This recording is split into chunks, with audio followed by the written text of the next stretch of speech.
Welcome to Uplink, where we explore the world of digital infrastructure, uncovering the technology fueling AI and cloud innovation with the leaders making it happen. I'm your host, Michael Reid, and my guest today is Megaport's own global technical evangelist, your favourite, Alexis Bertholf. Alexis gives us an inside view into her journey to becoming one of the most recognisable faces in networking. Let's dive in. So you've been at Megaport, what, how long now? Oh gosh, since October, so I think I just crossed the 6-month mark. Oh wow, It's feels crazy. like longer. Yeah, that's awesome.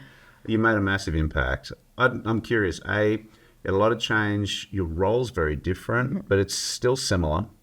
You've been on a mission for a while. You got a huge following. I'm pretty sure I stroll down the streets and people high-five me and say, oh, you work for that company, you work for Alexis's company. I'm like, that's pretty much right. So tell me about the mission that you're on, whether it's changed, what you're feeling in the market. And I think most people are trying to figure out what is the coolest role in the world. And I think, they will tell me you've got it. I got it. Yeah. I don't know how I got so lucky. I always joke, or at least I was joking here at ITW. People ask what I do, and I was like, well, I had a social media addiction, and somehow it turned into a career. That's perfect. Lucky enough, I found someone to support it. But So I've also, kudos to y'all. I've also been told, your CEO is so forward thinking, and to bring someone on like that when this is really a role in B2B that's very undefined, right? We don't have a blueprint or what community go to market or what social selling looks like. Mm-hmm. There's no influencer playbook for any industry, for IT even in particular. I think I've seen influencers more broadly across, I think, fashion and whatever. But I think in tech it's limited, but in networking, I think you own that space. So it's a privilege to have you in the business. We just want to keep setting you free and watching what you create. But to your point, you're building some interesting stuff.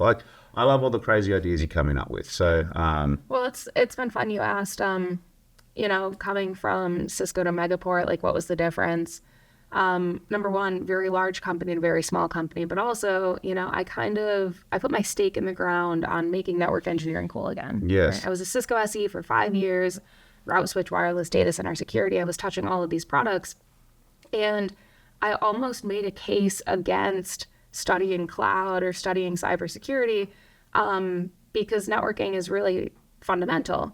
And then I came to this company where, what are we doing? We're connecting to the cloud, we're doing all these crazy things with AI.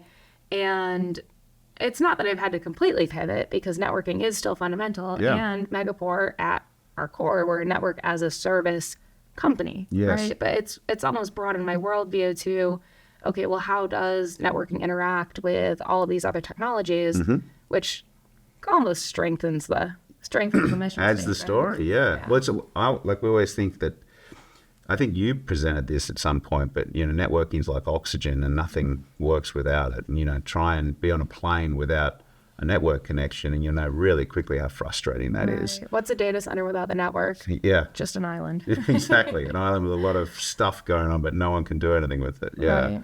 So that becomes key. So I think the mission's still there. But it's getting broader. It's pushing into different spaces. AI is really interesting. We launched that AI exchange. I think we have 35 providers on the platform now. Mm-hmm. And it's changing super quick.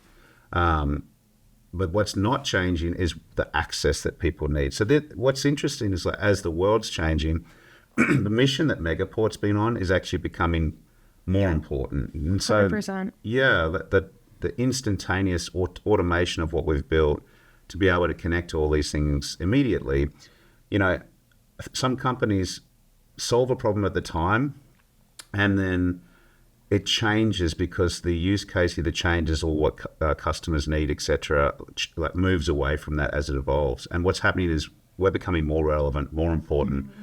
We're seeing significantly large telcos and so forth look at us and try to replicate it. It's so difficult to do, particularly when you look at network automation and then when you look at the billing platforms and so forth. But it's becoming more relevant, I think. That's certainly from my perspective as the company.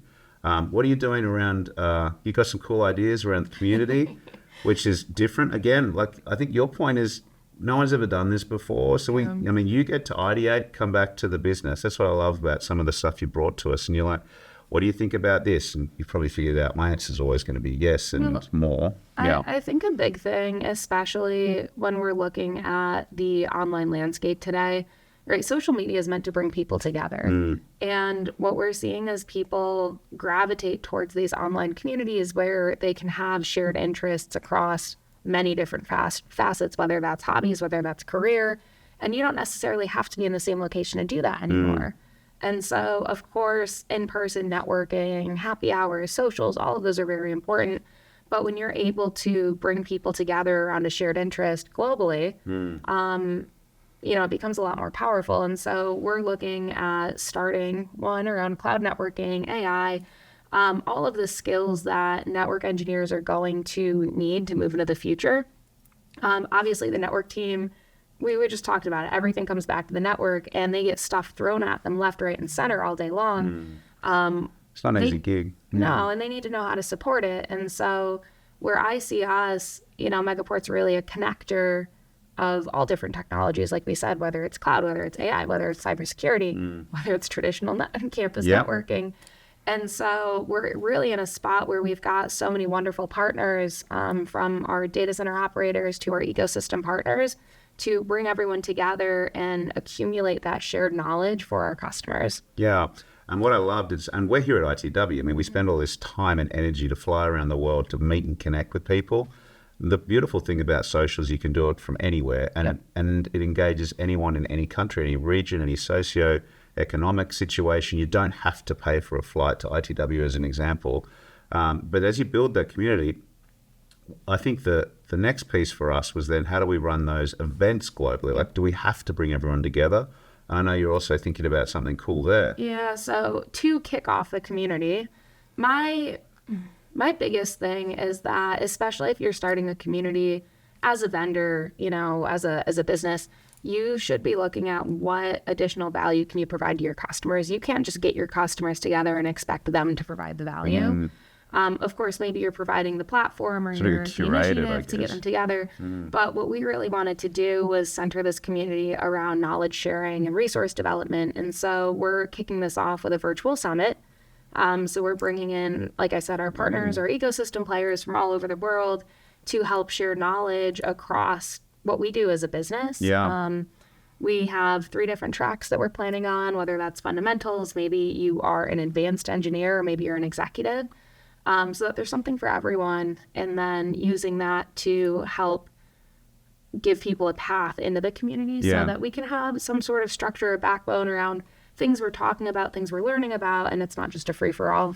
I know we're going to bring together a whole heap of presenters, speakers, content. We're trying to get a broad array. It shouldn't be a sales pitch or anything like that. It's going to be educational content. We should push to the audience and ask them for who they want us to bring in, who they want to hear from.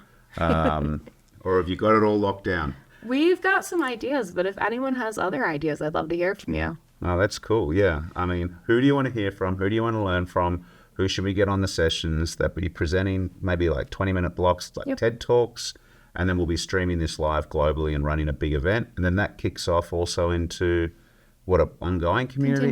Continuing conversation, yeah. How do you keep continuing the conversation? Have you figured that out? You're working out the tech stack? A little bit. Ooh, hustling. Work in progress. Okay, very cool. I can't share all my secrets. I know, you get too excited. All right, well, it's coming soon. When's that sort of planning? October. Okay, October. All right. Well, I'm blowing it all out for you because basically what I'm doing is holding you to commitment. Chop is so excited. He wants this done now. That's right. That's what he's really saying. I'm excited about it. But I love what you're building, and I love that no one else is, well, you're just sort of hacking your way through the jungle at the moment.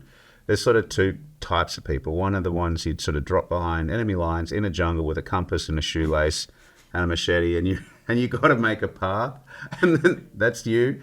And then there are those that are following the path, and then you got the roads built after that. So I think you're literally trying to sort of augment what you've seen with maybe other industries into tech, or at least networking, and build it. So we're super proud to see what you're building and really excited to support it. Also know it's going to make a big impact on the community, and the industry as a whole. So Yeah, keep doing what you're doing. We'll keep pouring gas on that fire. And Appreciate it. Yeah, keep coming up Keep with me on crazy an airplane. ideas. Yeah, you will. That's one last thing. How are you dealing with all the crazy travel? Man, I'm learning how to live on the road. I think I've gotten a lot more efficient with packing. So it's funny. When I traveled in college, I used to really like shoes, right? I used to buy a lot of shoes.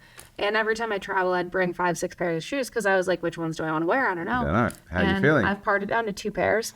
Yeah. I've got my gym pair and my everyday pair. Perfect. Because shoes when you're traveling, I don't like Bulky. to check a bag, right? No check bag. Right? Yeah. You just got to go in the carry-on. So I've parted down to 2. Yeah. I'd say I've gotten a lot more efficient. You've figured it out, and you've been to every continent, from what I can tell. My favorite I'm was missing Antarctica. Well, so the communities like that. I think you turned up to London, and 100 people in a bar turned up because you just set a post and said, let's get the community together. Yeah. The marketing team really wants me to replicate that now. Every time we hold an event, they're like, hey, can you post on LinkedIn about it? I'm like, I can't do it for every single thing that we do. It's not going to work. Yeah. Right? That's But it is like cool. But the point is, you built that brand in the United States. It's clearly everywhere. Yeah. That was fun. I literally walk down the streets in Australia and you get people saying, that I work at your company and how you're making a massive impact. So, yeah, I wonder how far it goes. We just keep sending you to random countries and just at one point no one will turn up and you'll finally figure out that that's the location that they haven't been following you. It's, someone asked me, we were walking around ITW and someone stopped me and they were like, man, I'd imagine you're used to that by now. And I was like, not really, right? Like it doesn't. No. You never really people get you used never to it. meet saying, "Hey, I know all about you." How's your cats doing? They know my cats' names, and I'm like, oh god. I will say at conferences, I kind of expect it now. Like it's gotten more normal at conferences where it's weird as like out on the street. Like I was out walking in San Francisco with my friend, and this guy stopped me and was like, do you post on LinkedIn? And I was like, oh god, it's happening. That's so cool. Out in the wild. Yeah, not at a tech conference. Yeah. Okay. Oh, there you go. All right, keep doing what you're doing. We love having you. Cool.